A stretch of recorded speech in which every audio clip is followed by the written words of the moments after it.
Welcome to Rainy Day Rabbit Holes, where we take the history of the West off the rails. If you like your history unhinged, you are in the right place. I'm Shea. And I'm Jody. Let's fall down the rabbit hole. This week, we have an absolute treat for you. Joining us in the studio is none other than Devon from the Ouija Broads, one of our all-time favorite podcasts about Pacific Northwest weirdness. You might know the Ouija Broads for their hilarious deep dives into the region's ghosts, cryptids, and eccentric history. And now they're back, baby, with a relaunch that we are so excited to hear about. Devon's also got her hands in about 1 million creative projects, writing and maybe illustrating, anything artsy. Yes. And now authoring an upcoming book all about cryptids of the Pacific Northwest. If you ever thought you knew your Sasquatch from your caddy, think again. Devon's here to set the record straight, share behind-the-scenes stories, and maybe help us all spot a few monsters in our own backyards. So grab your binoculars, your Bigfoot hunting hat, and let's dive in. Welcome, Devon. Thank you so much for braving Interstate 5 and Highway 99 and Highway 509 and Military Road to come all the way out to the Bigfoot Den. It is a pleasure. Thank you both so much for having me, for inviting me into this beautiful space and letting me talk about my favorite thing in the world, which is local weird history. Oh, I mean, see, this is why we invited you. Yeah. We have the same interests. We're soul sisters. Yeah, I was going to say, this is kindred spirits for sure. So, absolutely. So true. All right, Devon, since this is our first time meeting, we thought it would be fun to do a little icebreaker with a round of, you know what really chaps my ass? I love it. Basically, what is getting under your skin recently? And Shea, do you want to go ahead and go first? I will. Yeah. And I want to say this is me kind of stealing from another of my favorite podcasts, which is Live, Laugh, Larceny. What a name. That's so good. They cover true petty crime. Oh my God. Oh my Larceny. And then we will be doing a collaboration with them later this year. But one of the things that they do at the beginning of every episode is their dreadful dilemma. Okay. And so it's kind of in the same line. And I was like, this is great because it gets you to talk about your day. Yeah. And complain a little bit, which is cathartic. Always fun. Okay. So I have a couple of things. Okay. I have two things that are really chapping my ass right now. Okay. So one of them is this mosquito season. Oh, yeah. Yes. And in the Pacific Northwest here, we forget that we have a mosquito season because we're usually very spoiled up here with bugs and creepy crawlies. Spiders, we get spiders, but they just hang out and make webs. We don't have a lot of there's not poisonous ones really. I mean there are. You got to go in the woods. Or they're in your wood pile or whatever, but yet very rare. And our bugs are kind of just like those weird little beetles that are always attached to the butt while they're having sex, or the weird square bugs. And so we forget about the mosquitoes. And one thing about the Pacific Northwest is we have phenomenal summers. So we'll have hot, sunny days. And then as soon as the sun starts dropping, it starts getting cool. And you're like, yeah, I'm going to go outside. I'm going to have a cocktail. I'm going to take the dog to the park.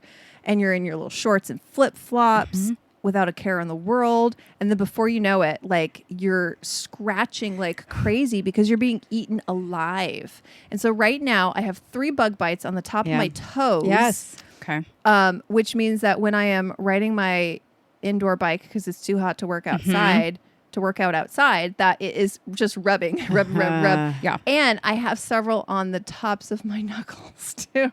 My dog even has one on his chest. You were covered from wrist to neck and ankle to waist, and what was out there got bitten. Yep. So this happened to me just a couple days ago because, as you know, we've been working on the lake and making a little beach, and so now in the evenings I go down there. But when it hits 7:30, 8 o'clock, if I don't have sun or bug spray on, I'm dessert. Yep. Bug spray makes me feel weird. I don't like it, so I try to just get down there and then get back up here when they start bugging me. It's time to go in. Yeah. Anyway, so that's what chaps my ass. So, Devon, what about you? Yeah, I'm a pretty chill person. It's hard for me to come up on the spot with something that I'm really mad about. But since you mentioned bugs, yes, I will go with you there on mosquito season. Hate it. We have the extreme fortune of owning a home in Linwood, so just north of Seattle. very beautiful house. We have some incredible neighbors, but there is one family, and they happen to live right next door to us. And as we're doing yard work, we are coming to realize why nobody in the neighborhood likes them. Oh, no. Why when we moved in, all the other neighbors were pointing at them, going like, oh, you got to look out for them. We share a retaining wall, so their house is a little bit higher than ours. Our backyard was leveled, and so this retaining wall, keeps theirs from spilling over into ours. Jason, my husband, and I were digging up some weeds that are between the fence and the retaining wall that separates us. And we pulled up one weed, and a receipt came with it. And I was like, okay. Sure, that happens. Trash gets in the ground, roots grow around it. All right. Okay, what was the receipt for? It was so faded. I darn. don't know. Okay. It was long though, so it must have been one of those like CVS, Walgreens receipts because it was. You're worried it was about beefy. phthalates, baby? It's in the receipts. It's in the receipts. Yes. We pulled up another plant, and then a tin can kind of tumbled out of the ground. Y'all. They were burying their trash in the backyard. Okay. Still? Apparently still. I thought that practice ended in like the 70s. Yes, a long time ago. No, they must still be doing it. Do you have a rodent problem? We've seen rats. Yeah, this happened to me outside. At the first house we bought like probably 30 years ago. And the neighbors did this. And I looked out in the evening and there were rats running through their trees all over the fence that we shared. But it was so glorious over there. They never ever came to my house. Oh, they would get on the fence and then they'd run down to their house. They had their own buffet right there. Yeah. Well, ew. That pisses me off. Absolutely. So it's even more than like chapping my ass here. I am full on rage at this point at these neighbors. Too. Well, then so I upset. start wondering what else are they burying? Right. I wonder. I don't know. When I peek over the fence, because I'm nosy, love me some gossip. I want to know what everybody's doing all the time.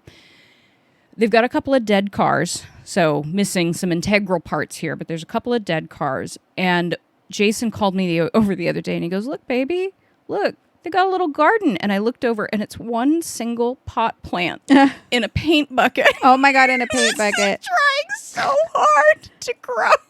So maybe what you're digging up is not actually their trash. It's the way they like to garden. Maybe it's their compost. Yes. Maybe it's their... I hadn't thought of that. And they reuse things, and it's just part of their creativeness. We love that it's not going to a landfill. Yeah, right? Unfortunately, they're making right. landfill. I was going to say, they're just turning your yard into one. God.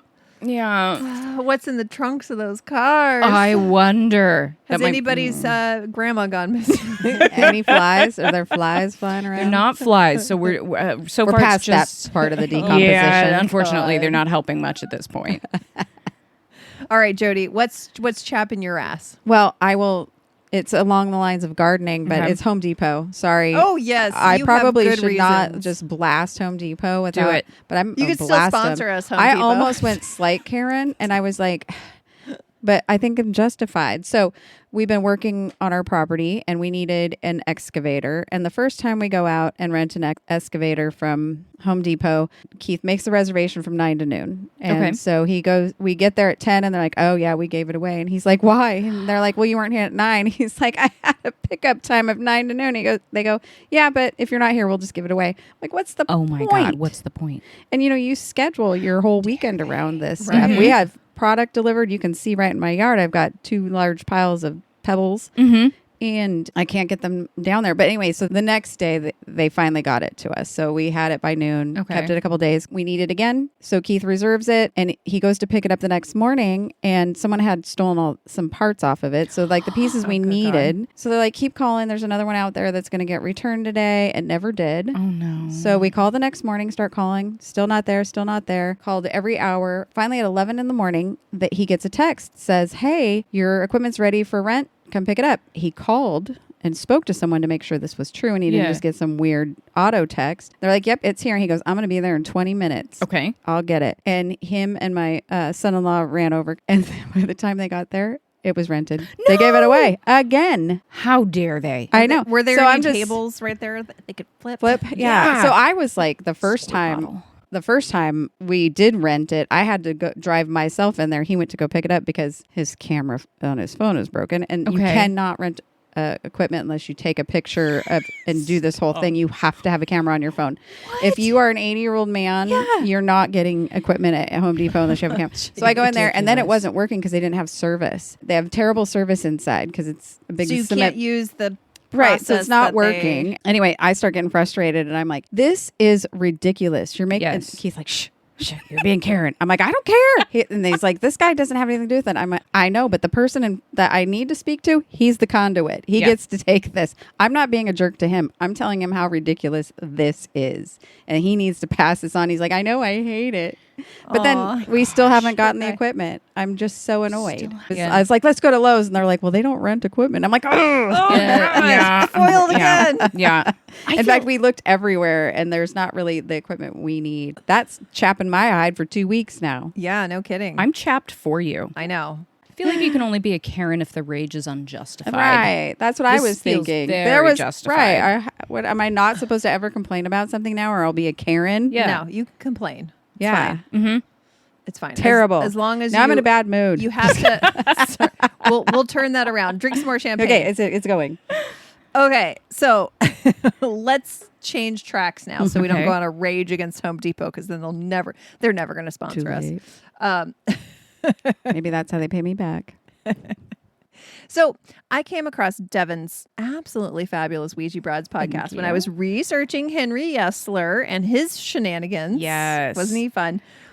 And I just absolutely fell in love. So like we've been saying earlier today, I feel like your podcast is our long lost sister podcast. Very much so. Agreed. Yes, we are soul sisters. I know. I literally thought when I heard it that you would think we copied you. It makes me so happy that our stuff is worth being copied. To hear that you think that's possible. That means it's a the most sincere form of flattery. Yes. Oh, I love that. No, just like strong women talking together, having fun. I'm here for it. Yeah. Yep. I love it. And like I told you before, we've covered several of the same stories. Yeah. Some because I just straight up was like, listened to one of your episodes and was like, this is great. I'm going to do this too. Yes. No, we were a launch pad. We were an inspiration. Yes, it's not thievery. It's inspiration. And you have, I don't know if this was you or Liz who does this term, but for why? I say it all the time now because it's so expressive, because it's like expressing the ridiculousness of something. But for why? Yes. Yep. But for why? That's a Liz Wood original. And that is absolutely fantastic. And we can't get enough of the chemistry between you and Liz either. It's absolutely fantastic. You guys know each other so well.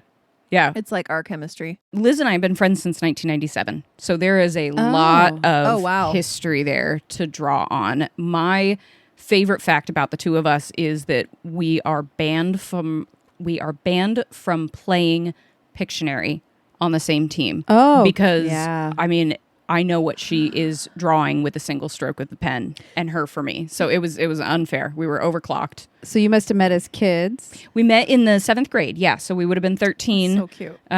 Liz reminded me very recently that we met because we both wanted to read books at lunch. And if we sat apart, people would come up and, what are you reading? Why are you doing that? You're such a nerd.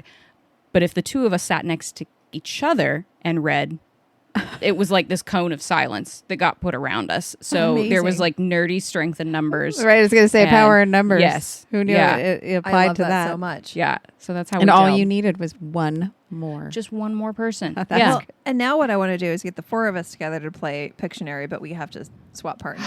Yes. Oh, yeah. Oh, that sounds I'm good. not sure. We're new friends. We're in a new relationship. Really? Compared to 2 years, yeah. Is that all? Mm-hmm. Oh, we started listening this. to you, it sounds like much longer. We started this 6 months into our friendship. We really got into our, we went on a cruise together in May. When we clicked. Yeah. Our husbands worked together. Yeah. So they wanted to go on a cruise and invited my husband and I, and we said yes. And that's where Shea and I clicked. And then Oh my we gosh. went to Alaska And by October, we were doing a podcast. I mean, if you are going to become friends with someone, you were going to find out on a cruise. Because you're either going to become best friends or you're going to throw them overboard. Yeah, that's true. Or I would have stayed in my cabin. Yeah. I would have let you live, but I would have stayed in my cabin. No, Very kind of you. And we wanted to just like push our husbands overboard and keep each other.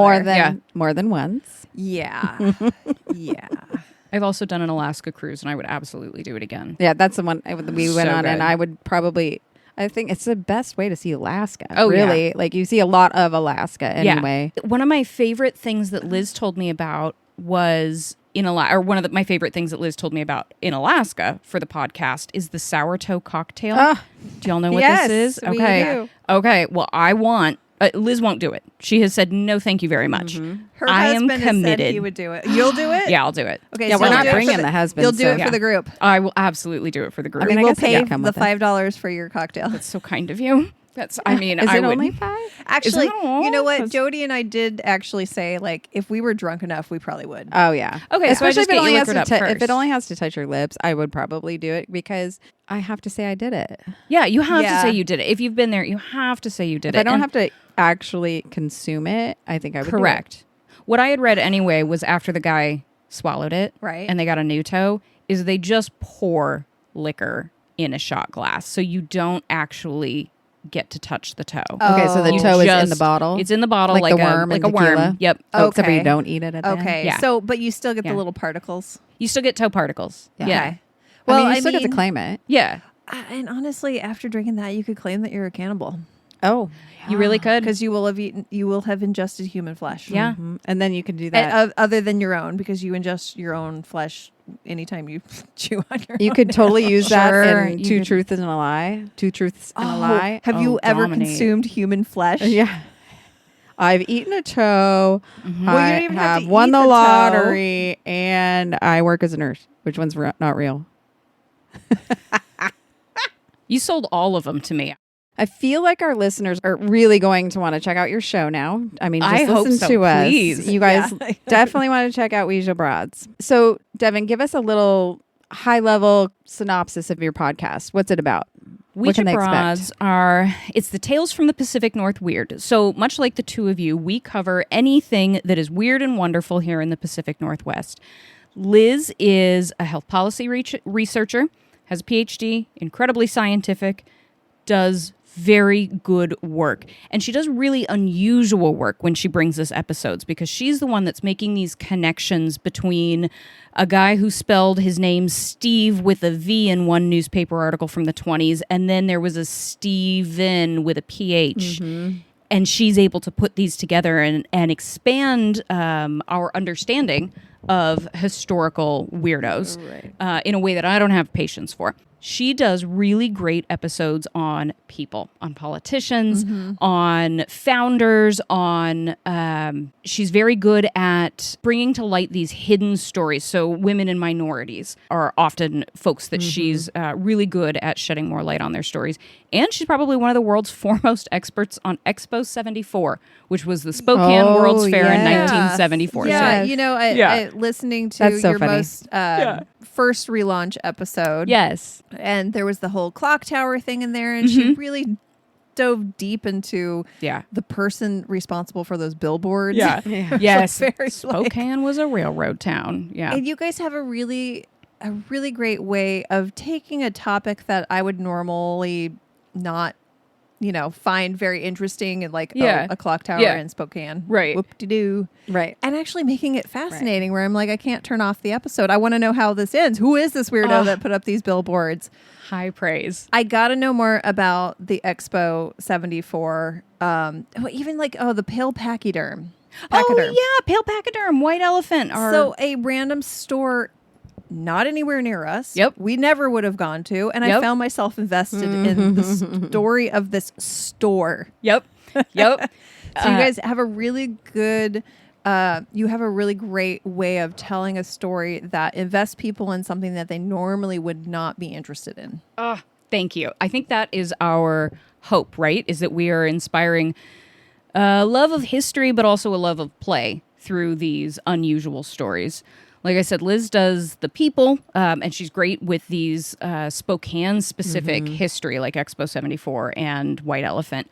I love ghosts and I love cryptids. So if I can talk about an animal or I can talk about a haunting, I am there. I have said before that she is Dana Scully and I am Mulder. Oh, I am a lot of faith and belief here, and she is a lot of science. So we balance each other really well. Very analytical. Yes. Nice. Yes. Yeah, we've got over 150 episodes and over 300,000 downloads. So we have got a huge library. If you want to binge a podcast, we're a pretty good one to start with because we have a lot of material for folks. Yeah, you absolutely do. Yeah. And I want to know, though, is there a favorite story or piece of history that you personally find yourself drawn to that you've covered? My favorite episode of ours of all time is the beavers. Oh, yeah. And I know that you all recently covered this, so your listeners know exactly what I'm talking about. But these are the beavers that were parachuted into the wilderness in Idaho. I love that it is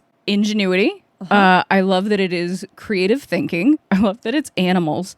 And love it's conservation. It's conservation. Which at that time wasn't a big thing. Wasn't a big thing, right? Our first our first Earth Day was in 1970. Yeah. So this conservation idea is fairly new when it comes to codifying it in society. And this was a great example of we're going to take care of these beavers instead of trapping them and killing them. Right. Yeah. Which is what we would do before. Yeah. Absolutely. It's one of my favorite stories because it's got a little bit of everything. It's absurd, and it is also the human spirit. How wonderful is it that somebody looked at those old parachutes and went, you know what? I think I've got a solution here to our problem. I love it. I love when Liz tells me stories. I love being the receiver of information. It's so nice. I love to be the listener and then engage with her. Yes. And yeah, that was a really, really fun story. It was a feel-good story, which, given everything that's happening in America right now, we felt we've kind of only covered feel-good stories this year because we just need positivity. And one of the things about that story that I loved is I got to change Jody's mind about beavers. That's true. I heard that happen in real time. Well, I mean, in recorded time. Yeah, but I was with you on that happen. journey. I heard that happen. I loved that. Yeah. I now like beavers. Jody likes beaver now. I'm Changing a beaver hearts fan. and minds. And you released it in June, didn't you? So it was right in time for Pride Month. Well done. You groomed me. Way to be allies. Yeah. Yeah, it might have been May, but I was like leaning in because June is also UFO month. Gotcha. Okay. So. Well, two of my favorite things. Yeah. You know, gays and grays. I'm here for both of them. Oh my goodness. I love that. Are sexless, so Yeah. who knows which way they swing. As far as you know. Colleen, not everybody keeps their genitals in the same place. If we haven't learned anything else from Star Trek, Colleen Rafferty Good point. Had a lot of things to say about genitals and the aliens. Mostly her genitals.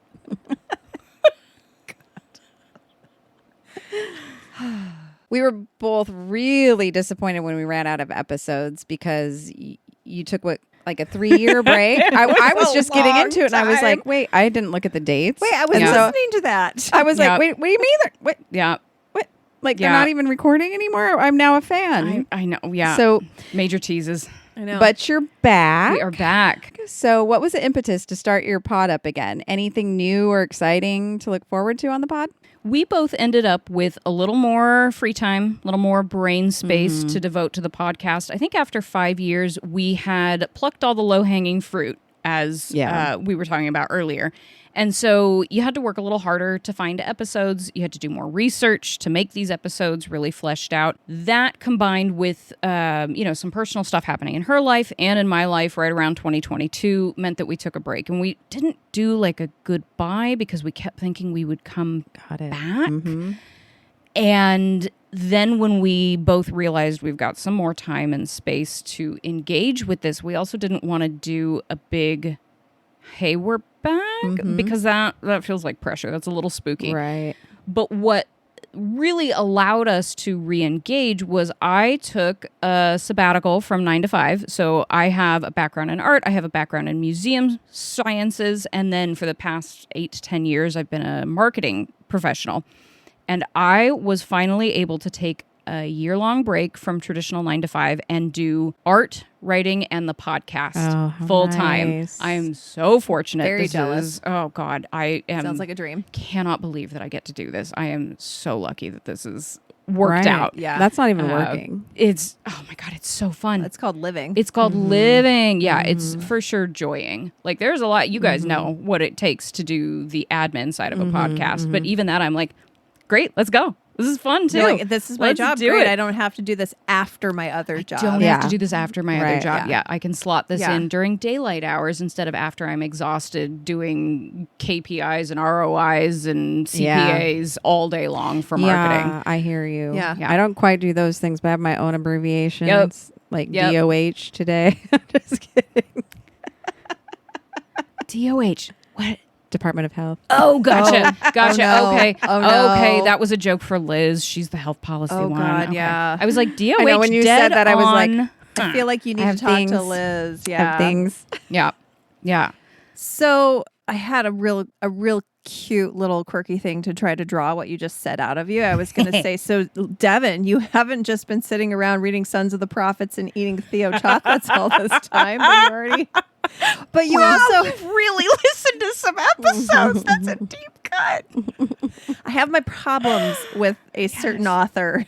Yeah. But I do have his books, and I still grain of salt. He's a storyteller. And we don't let keeping that as a storyteller instead of like a actual factual. Yeah. And so, you always let facts get in the way of a good story. You're right. Print the legend. Exactly. So, but you also have started doing creative classes out of your home studio. And I want to know more about that. I haven't asked about that yet in person because I want you to tell us. I'm so excited about this because I'm a craft bitch. Oh my God. Come be a craft bitch with me, please. I'm so excited about this. My husband and I have a goal. It's called Art Farm. And this is where, we've got our own house, but it's like a commune, right? So we get a bunch of other artists who either want to live with us. So like, sure, fine, buy land around where we're buying land. Or we'll have little studio spaces, Airbnbs that folks can rent out short term.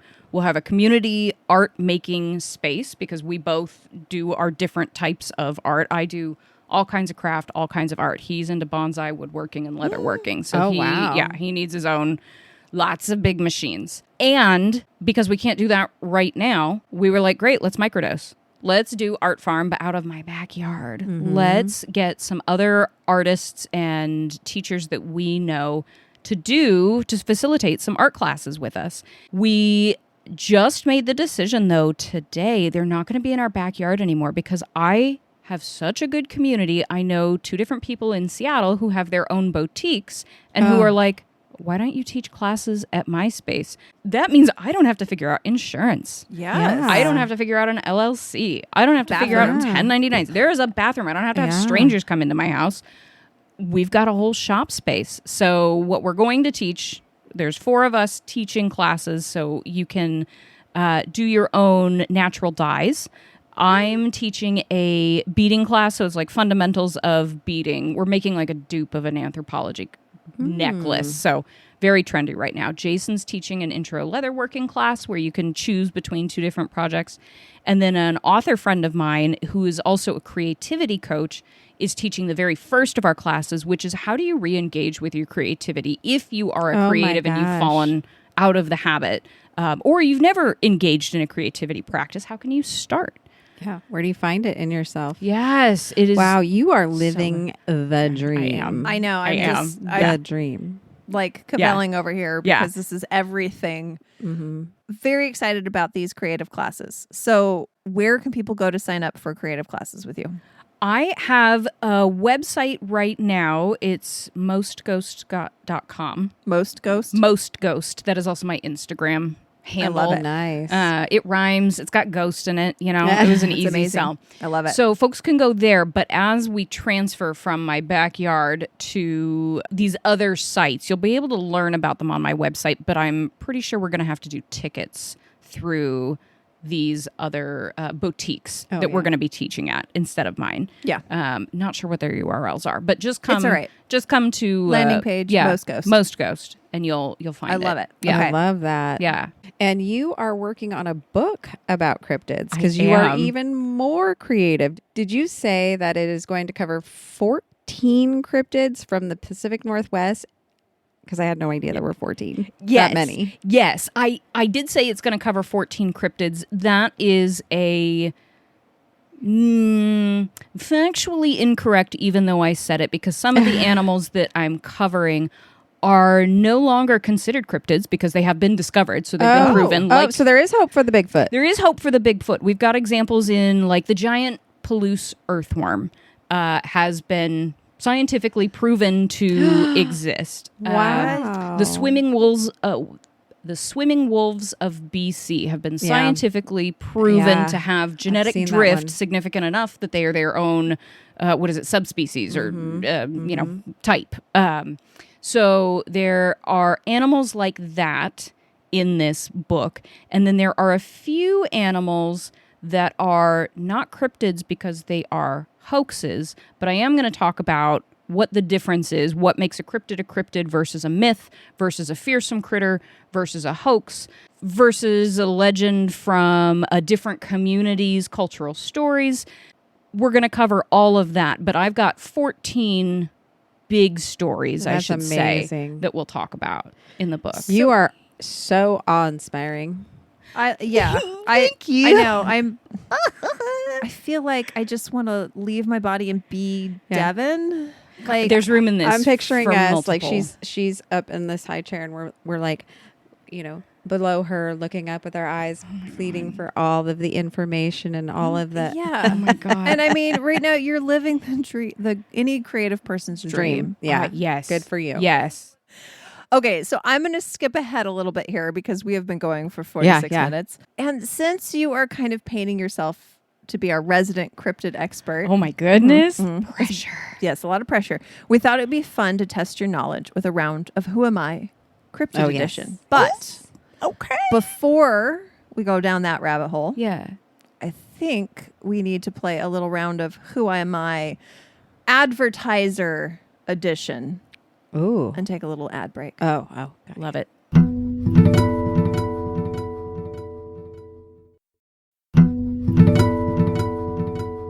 And welcome back. Thank you guys. And if you want ad-free episodes, you know what you got to do. You got to sign up for our Patreon. That is the best way to support the show. For just $5 a month, not only do you get to help us pay our ongoing bills and give us that warm, fuzzy glow knowing that somebody cares, but you also get bonus episodes and free merch and a lot of other great benefits. In fact, we might actually become your friends. I'm looking at you, Letha and Laura. Or you might just already be my friends. I'm looking at you, Dan and Doug. I got L's and D's. I was going to notice that? Yeah, I did. I think you're Erics. making it up. We have two Just kidding. Erics. We have two Erics with a K, by the way. Hi, Erics. Oh, interesting. Both Erics Very with Nordic. a K. Yeah, it's very interesting. So anyways, if you'd like to support us, also, just to let you know, we no longer are supported by ads, even though you hear the ads. Our new network is taking all our ad revenue in exchange for marketing. So our Patreon is the only thing paying our bills right now. So we really appreciate it. If you want to, we're going to double down on the Patreon in the next year. We're going to give you, I think we're going to try for 2 bonus episodes a month, hopefully. Nice. I mean, we may not deliver always, but we're going to try. So Patreon is the best way to support us. Okay. Here we go. We are back to it. All right, Jody, why don't you tell us how this game works? Okay, here's how it works. For each round, we'll read a short first-person statement, like the cryptid itself speaking directly to you. Okay. So we're going to try and use the voice. Love that. I Yes, didn't know that was part of it, please. but I guess apparently we are. We have no idea what the voices sound like, so we're going Right, 'cause they're to cryptids. create them. Yeah. You'll listen carefully to the clues hidden in my words and then guess which creature I am. Some of these cryptids call the Pacific Northwest home, and others hail from far corners of the world. Your mission is simple. Figure out who's introducing themselves.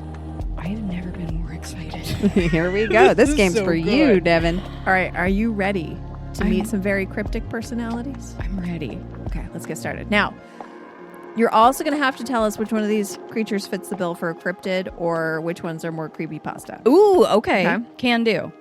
Okay, here we go. Jody, you're up first. My wings span longer than a small plane, and when I flap them, thunder rolls across the sky.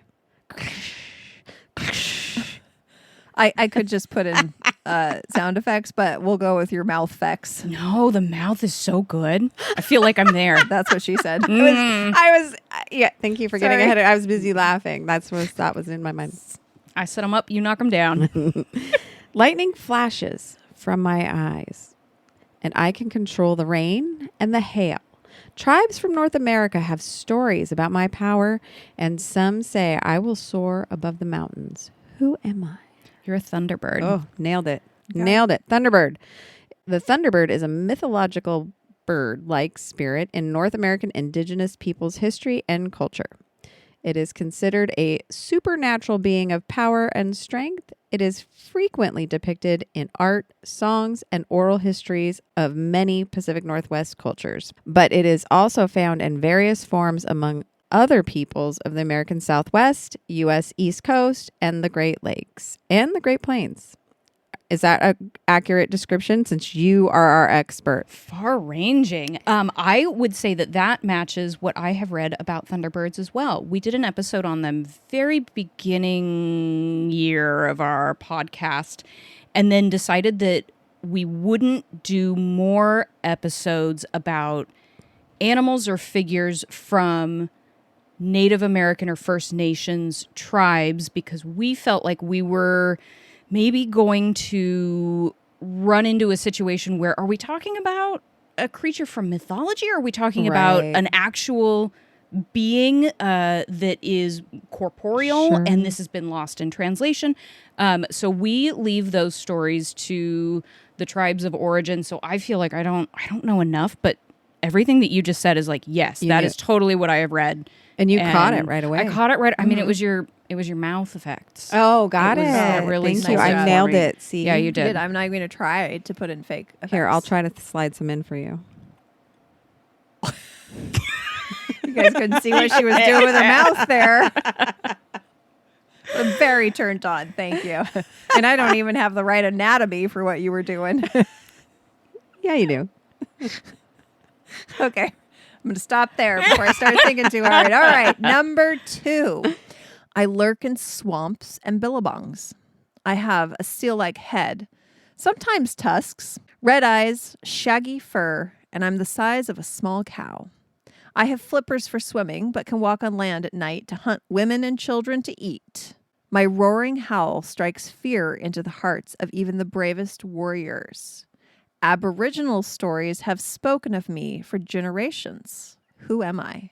You're the Australian cryptid whose name is absolutely blanking in my brain, and it shouldn't be because Liz just said this on our episode about fearsome critters, because when I told her about Gumbaroo, she's like, oh, that belongs in Australia with the Bunyip. Thank you. Yeah. I was hoping it would come to I'm me. going to give this one to you. Thank you. Because you at least you knew what it was. I knew where we were going with it. It's a weird name. The Bunyip. Is.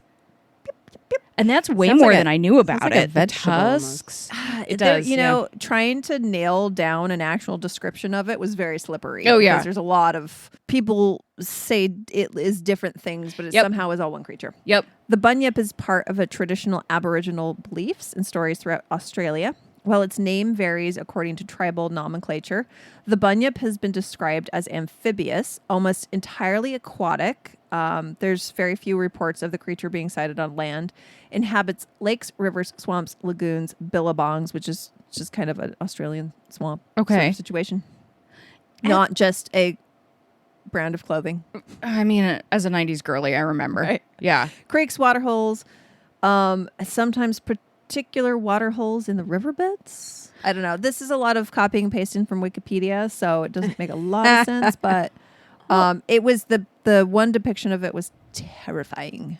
And as if there aren't enough things in Australia that want to kill you. I don't need to Why did we make up another one? Exactly. Yeah. Exactly. Okay, so 2 down. 2 down. Now this one, is a challenge. Okay. This is a super. This one's tough. Give it to me hard. Yeah. Okay. Oh, hey now. I like this girl. I've been wandering the forest for centuries, but you mostly know me by my enormous footprints that I leave behind. Who could it be? Some say I'm a giant ape that never went extinct. My name comes from a Salish word that means wild man or hairy man. Who am I? You're Sasquatch. Yeah, I know. I was joking about the challenge. Our Lord and Savior, Sasquatch. Yes, we are in the Sasquatch den. We're in the Bigfoot den right now. As I am looking at a very provocative poster of Bigfoot laying like Burt Reynolds. If it weren't for those teeth. Yeah. Yes. Yeah. You'd be very turned on. Yeah, the teeth. We're going to have to. He can't smile. Should we edit that? Edit a shiny veneers. Yes. Oh, what do you call the gold teeth? Oh, God, I don't like think a grill. Yeah, a grill. Let's A give him a grill? grill. I was He does thinking have a good mustache, though. He's got a good mustache. Apparently, the new thing for men is to go to Turkey to get veneers and hair plugs. What? So yeah, so he could go to Turkey and he could get the veneers. They call them turkey teeth. I mean, he could Big use white chiclet teeth. Jeez. Yeah. He could use some hair plugs on the Yeah, forehead. He's yeah. got a bit of a 10 Yeah, head. he does have Yeah. a little bit of a Little receding hairline. Yeah. Yeah. But what's there is luscious. It is. He kind of has that like 70s rocker, like aging 70s rocker look where he's Yes. balding, but he still's got the long, luxurious that hair. beard. I really Yes. want to comb it. Yeah. Yeah. He needs a little grooming. I mean, Yeah. maybe But he's been living in the woods with a raccoon, Right. so The raccoon looks well groomed, though. I It don't know what does. his excuse is. Yeah. All right. Moving on. It is me. you go, girl. Okay. Here we go. Number 4. Okay. I call Montana's biggest lake my home. People have spotted my dark, eel-like shape slipping beneath the waves since the 1800s. Although the Kootenai peoples have stories of me stretching back for even longer. In some of these stories, I even have antlers. My nickname rhymes with Nessie. Who am I? Are you the... So rhymes with Nessie, so I should be able to narrow this down. Chessie. Are you from... You were so close at the beginning. Go back to the... Yeah, the flat... but it's not the Flathead Lake Monster, is it? It's the Flathead Lake Monster. But What's the nickname? Flessy. Yes. What is it? Is it really? Yes. I was like, there's Nailed no it. way. There's no way. Yeah. There's... Oh, no way. They call him Flessy? Flessy. The Flathead Lake Monster I is a hate mythological lake monster. Oh, I'm going to put mythological in quotes for those of you who believe. Yeah, right. Lake Alienating. monster with Montana folklore within Montana folklore. Folklore. It's different there. It is in Montana. folklore. It's folklore. Folklore. They put the L before the O. That is purported to dwell in Flathead Lake in northwestern Montana. Contemporary reports of sightings of Flessy by local residents and visitors average between 1 and 2 each year. However, in 1993 alone, there were about 13 reports. Dang. What happened that year? X-Files. Yeah. Oh. Just kidding. Both. I don't know. Could be. The monster is usually described as a large eel-like shaped creature, round with a wavy body like a snake, 20 to 40 feet long, having brownish to blue-black skin and grayish-black eyes. It has often been described as looking like a whale or a giant sturgeon. That's so. Yeah. Go ahead. Sturgeon. You talk about. You're the expert, but What do you think, cryptid or misidentification? If sturgeon are native to the Flathead Lake, then I'm going to go with misidentification. It's always a sturgeon. If it's a sea monster, it's always a basking shark. If it's a lake monster, it's always a sturgeon. If it's a river monster, it's a giant catfish. 'Cause Giant those things catfish. are creepy and huge. Yeah. sturgeons are freaking creepy and huge. Or barracuda. Yes. Ooh, I don't like. I just don't like not being able to see my feet.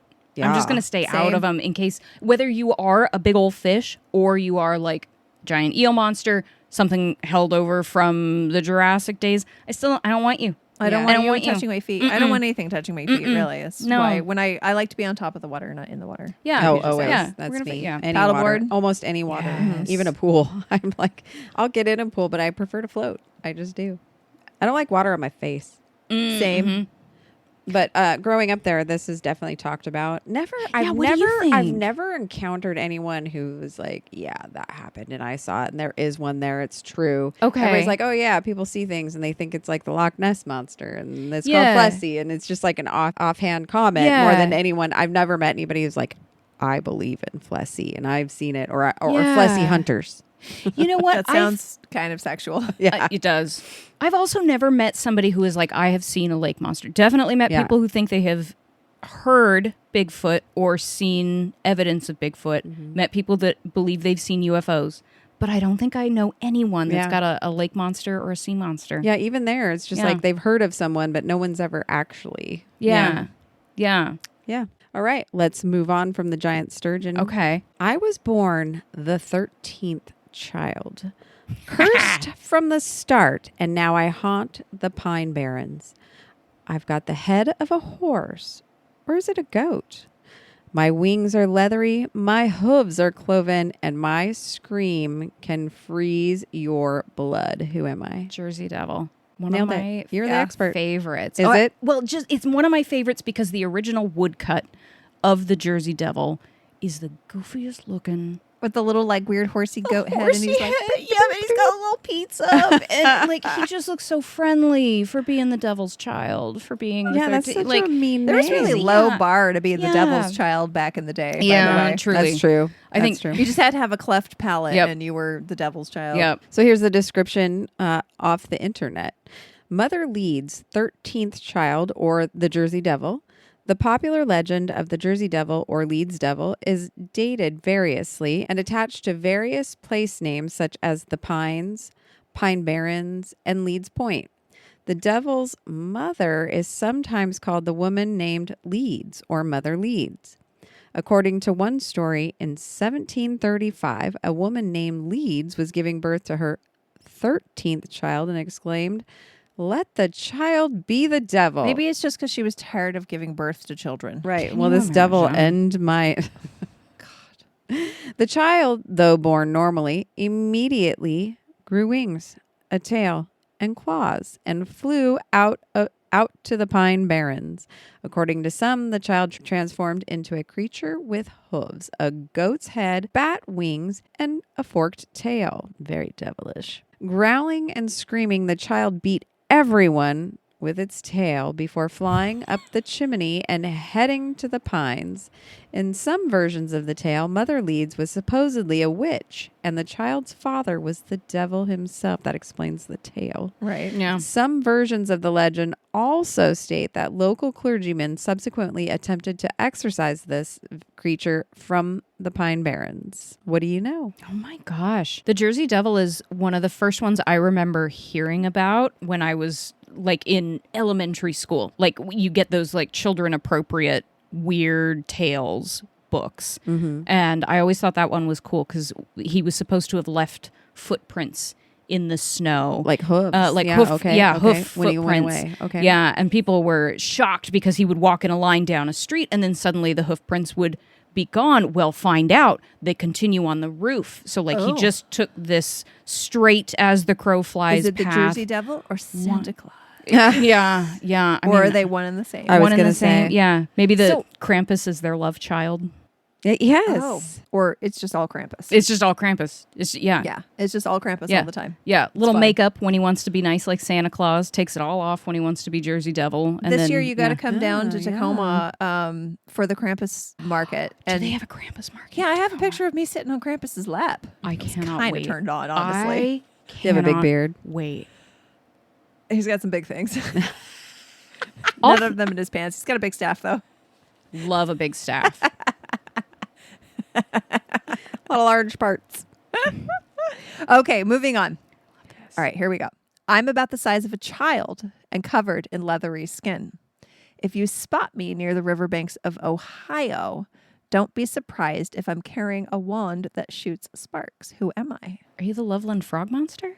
Oh my God, You are so good. You're at 100%. I mean, you guys gave I've never me even Bunyip. heard of this one. well, or the Bunyip. We only gave you the actual name that you couldn't remember. You knew the Bunyip. I knew who he was. I have a couple friends that live in Ohio, so that must be Must be why I know this. Oh my God. Why have they seen the Loveland frog? I don't think so. Okay. I mean, if they have and they have not told me about it, we are no you longer wonder friends. what mushrooms they were doing. I do. Please share. What drugs were you on? Yes. Or what? Strain. Yeah. In Ohio folklore, the Loveland frog, also known as the Loveland frogman or Loveland lizard, it sounds so cute. Loveland, Yeah. is a legendary humanoid frog described as standing roughly 4 feet tall, allegedly spotted in Loveland, Ohio. In 1972, the Loveland frog legend gained renewed attention when a Loveland police officer reported to a colleague that he had seen an animal consistent with the descriptions of the Oh frogmen. my gosh. Sorry. Oh my gosh. Snorted. Love I it. just imagine a police officer like writing up a report. Yep. After a reported sighting in 2016, the second officer called a news station to report that he had shot and killed the same creature some weeks after the 1972 incident and had identified it as a large iguana that was missing its tail. Oh, no way. That's a big iguana, but I kind of believe that an iguana could be like 4 feet. Yeah. Oh, man. Like could stand up. Definitely with a tail. Oh, man. Gosh, yeah, they could get that big, I feel like. They're Yeah. huge. Maybe they fed them well, gave a little steroid. Yeah. Ugh. In high school, Liz had an iguana, a pet iguana named Griffey. And he was a big boy. Was she a baseball fan? I don't think it was named after Ken Griffey. No, but he would sit at the top of their, like the front entryway was 2 stories, right? Because you've got the stairs that go up with a little balcony, and he would sit at the top of the stairs and peer down And at you, lurk? and yeah, he would lurk. I mean, it Like a felt gargoyle? like a dinosaur. Yeah, it felt spooky. Yeah, I always just look at them and think like all that they can think of is how can I kill you or mate with you? That's it. That's it. Yeah, That's all they got. all they're going on. thinking. Yeah, That's it. yeah, Food, maybe. mate. Yeah. Food. Just kidding. Fun. Fun. We're on the radio. You got to get that bleep button out. I know. Beep. Thank you. I usually do. So helpful. I I like swear that and then I beep. Yep. It's very helpful.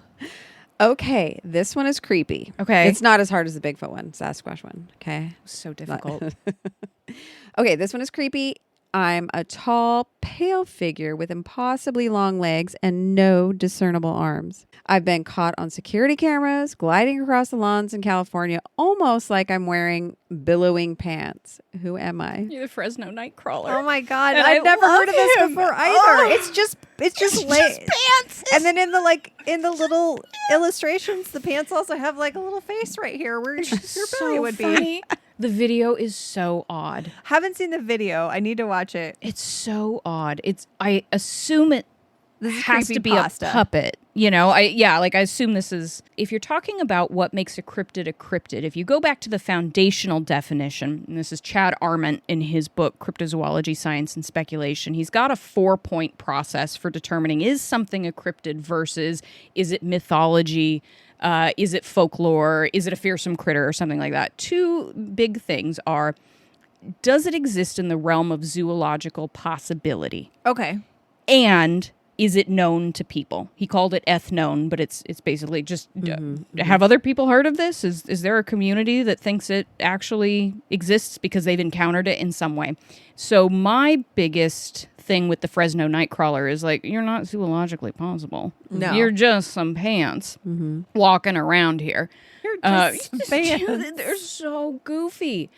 But it shows up on lists of cryptids all the time. Same with the Jersey Devil. Same with Mothman. Same with Slender Man. Like these are all things that there's not a breeding population of it out there. There's just Right. one guy. Right. So they're all actually paranormal, or they're all Right. actually mythological. sure. They're not by the, and I'm using air quotes, scientific, but by the most scientific definition, they're not actually cryptids. But since the dissolution of the International Cryptozoology Society in the 90s, there's not really a governing body. And now we see cryptozoologists online who are making everything a cryptid. Okay. We're It should be more in the line of the paranormal researchers. That's how I would classify it, but I also want to recognize I know that language drifts. I know that meaning changes. I know that we can expand definitions, but that does make it a little bit harder to be like, Right. I'm a cryptozoologist, and people are like, cool, so you go out and look for the Fresno Nightcrawler? Like, Bigfoot. no, I'm more into Bigfoot, or I'm into sea monsters, or I'm into the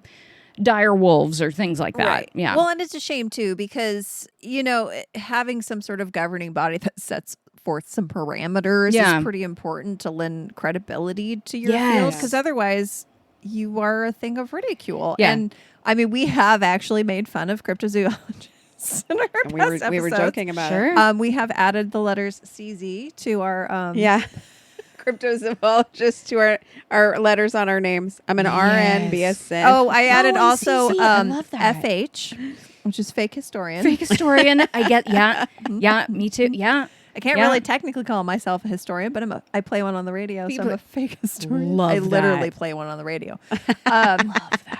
But yeah, I mean, in that, like, Bigfoot could have existed at some point as a large primate. Yes. It's physically possible. Yep. Yes. Yeah. And then the question is he still out there? Which is where I think Jody and I agree. No, I don't know how you feel about that. Well, that's a discussion for another day. But is this something that we believe could have existed based on science? I think yes. But a pair of pants walking around San Francisco. Let me read the description. I haven't done that Oh, yet. so I got so excited about the Fresno Nightcrawler was first documented in CCTV footage shot in 2007. This is what Devon was talking about, the video, by a man in South Fresno who then shared the footage with television network Univision. The video shows a white figure, like a pair of legs without a torso, walking from the top left to the bottom right of the screen, followed by a second figure walking in the same direction. The Fresno Nightcrawler was featured on the History Channel program The Proof Is Out There. Because the History Channel is very... About history. Very factual factual. history. Yeah, very factual, Yeah. Ancient aliens and all that good stuff, yeah. God. Okay, number 8. And you've gotten every single one correct so far. I know, you're about to be 100%. Let's see if you got I this. think so. I think you'll get I this want to one. be an A+ student. All right. You're there. I glide through the cold coastal waters with my long coiled body and a head that some says look like a horse. Decades ago, they even found a piece of me inside a whale's stomach. Who am I? Are you Caddy the Cadborosaurus? Oh my God. See, look at her. Of She's Cadboro so Bay. good. Ugh. It's Cadborosaurus. We have a real expert here. I know. I just got lucky because that's one of the things in the book. So I have to know about Caddy. Yeah. Cadborosaurus, nicknamed Caddy by journalist Archie Willis, is a sea serpent in the folklore of regions of the Pacific coast of North America. Its name is derived from Cadboro Bay in Greater Victoria, British Columbia, and the Greek root word saurus, meaning lizard or reptile. Cadborosaurus is said by witnesses to resemble a serpent with vertical coils or humps in tandem behind the horse-like head and long neck, with a pair of small elevating front flippers and either a pair of hind flippers or a pair of large webbed hind flippers. Flippers fused to form a large fan-like tail that provides forward propulsion. Although there was that one time when the journalist found the big rubber Cadborosaurus in somebody's boathouse. Oh my gosh. Yeah. This feels like a manatee. Do you not remember that from my sea serpents of the Salish? Oh, the yeah. Salish It was Sea? it was a... Yes. So we did a whole episode about sea monsters of the Salish Sea. And so we talked about him. And of course, you can't talk about monsters of the Salish Sea without talking about the giant Pacific octopus, which is my favorite thing. Oh in the my world. gosh. Not a cryptid. For real. It's a factual, thing. actual. Yes. Have you heard of King Octopus? No, what's a king octopus? So King Octopus is Tacoma's legendary giant octopus under that the weighs bridge. 600 Yeah. pounds, which is scientifically impossible, but it's a great story. In museum school, one of the things we talked about was living collections. So zoos, aquariums, aviaries, butterfly houses, things like that. Living collections, yeah. And there was a story that I've heard many different variations of. So either there's a game of telephone happening here in the museum community, or this is a common thing that happens. But there was an aquarium that we heard from somebody working at the Seattle Aquarium. This wasn't based in the Seattle Aquarium. It was a colleague of theirs that had it happen at their aquarium, where fish were going missing at night. They would from the aquarium. People would come back to work the next day and they would see, this rare tropical fish is missing. Okay, well, tomorrow this other type of fish is missing. And they thought, is a cleaning crew stealing fish? Is there Yeah. like a black market trade? Are the fish dying and, some little intern is freaking out and they're just disposing of their bodies and not telling people the correct protocol for this living collection dying? What is happening? CCTV footage revealed, no, their giant Pacific octopus was getting out of its enclosure at night through a hole the size of a deck of cards, walking across the aquarium. Exactly. Thank you. Very squishy. Squishing across. Squishing across the aquarium to climb into these tanks, have himself a little snack, and then scoot on back to his home at night. And he was feasting on the starfish in the touch tank, too. They were all going missing. Yes. And then he would go back and be like, who, me? Yeah, what? This guy? My cat. Can you imagine watching that footage for the first time? Like, I wouldn't let's believe see it. what happened. We're missing a fish. Let me look. Yep. What? Yeah. Because they can fit through anything. So the only hard part on their body is their beak, which is like that big. They can fit through anything that their beak can fit through. So they can fit through a toilet paper tube, basically. Yeah. It's insane. Isn't that wild? But they're very floppy. Super floppy. They're like flaccid. I know. That's why I want to flaccid see on this land. video because I got to see them. Yeah. They're Squishing his way. amazing. They're amazing creatures. So good. So in love with them. You know about the king octopus then down there in Tacoma. Have you encountered the octopus wrestling that happened at the turn of the century? Insane? Yeah. Very sad. It's very WWE-ish though. Yeah. Very much set up and yeah. But you know about octopus parabolus then, right? Do I? What's octopus parabolus?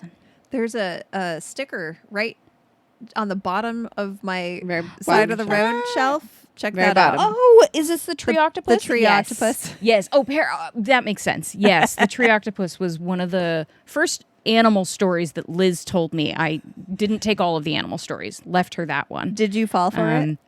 I don't. Yeah, I mean, Liz is an incredible actress, but also I want almost had to to. believe. Yeah, so I'm just like, oh, okay, this doesn't sound right, but okay, I'm going with you. And then when she was like, yeah, it's a hoax, and it was designed to be a hoax. I had you.